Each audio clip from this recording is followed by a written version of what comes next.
Hello guys, അപ്പോൾ എല്ലാവർക്കും നമ്മളെ ചാനലിലേക്ക് സ്വാഗതം. അപ്പോൾ നമ്മളിന്ന് രാത്രി ഡിന്നറിനായിട്ട് നമ്മൾ മസാല ദോശ ഉണ്ടാക്കുന്നത്. ശരിക്കത്തെ മസാല ദോശ നല്ലൊരു തട്ടിക്കൂട്ട് മസാല ദോശയാണ്.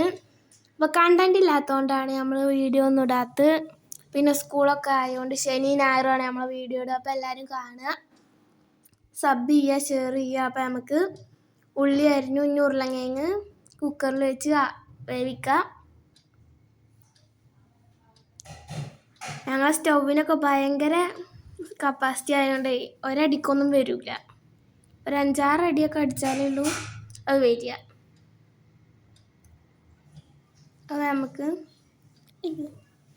അപ്പോൾ നമുക്കിതാ കുക്കർ വെക്കാം.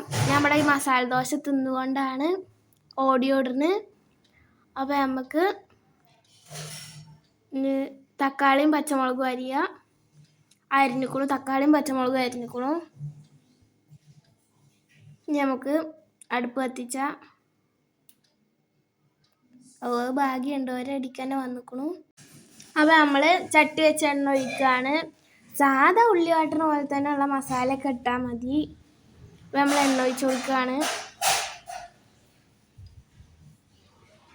നമുക്കിനി എണ്ണ ചൂടായി വരുമ്പോൾ തക്കാളി പച്ചമുളകും ഇട്ട് വാട്ടി കൊടുക്കുക. അതിന് ശേഷം നമുക്ക് ഉള്ളി ഇട്ട് കൊടുക്കുക. ഇനൊക്കെ വാടി വരുമ്പോൾ നമുക്ക് പൊടികളൊക്കെ ഇട്ട് കൊടുക്കണം. അപ്പോൾ അതിനായിട്ട് നമ്മൾ നന്നായിട്ട് ഇളക്കി കൊടുക്കുകയാണ്. എല്ലാവരും സപ്പോർട്ട് ഉണ്ടെങ്കിലുള്ള നമുക്ക് കൂടുതൽ വീഡിയോ ഇടാനൊക്കെ പറ്റുക. അപ്പോൾ നമ്മൾ ഉപ്പ് ഇട്ട് കൊടുത്തുക്കണു. ഉപ്പ് മസാലയൊക്കെ ഇട്ടു. ഉപ്പും മസാലയും മഞ്ഞപ്പൊടിയൊക്കെ ഇട്ട് കൊടുത്തുക്കണു. അപ്പോൾ നമുക്കിന്ന് നമ്മളതിൽ ഉരുളക്കിഴങ്ങ് കൂടി ഇട്ടുകൊണ്ട് ആ വീഡിയോ കിട്ടിയിട്ടില്ല, നമുക്ക് അതിന് എടുക്കാൻ മറന്നിട്ടാണ്. അപ്പോൾ നമുക്കിനി മസാല ദോശ ഉണ്ടാക്കാൻ വേണ്ടിയിട്ട് സെറ്റ് ചെയ്യുക. ദോശ നമ്മൾ ചൂടുകയാണ്.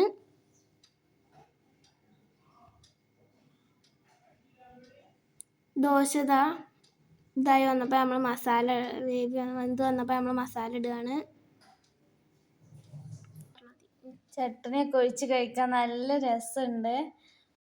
അപ്പോൾ എല്ലാവരും നമ്മളെ വീഡിയോ കാണുക, സബ് ചെയ്യുക, ഷെയർ ചെയ്യുക, എല്ലാവരും ട്രൈ ചെയ്യുക. അപ്പോൾ അടുത്ത വീഡിയോ അടുത്ത ശനി ഞായറായിട്ട് വരുന്നതാണ്.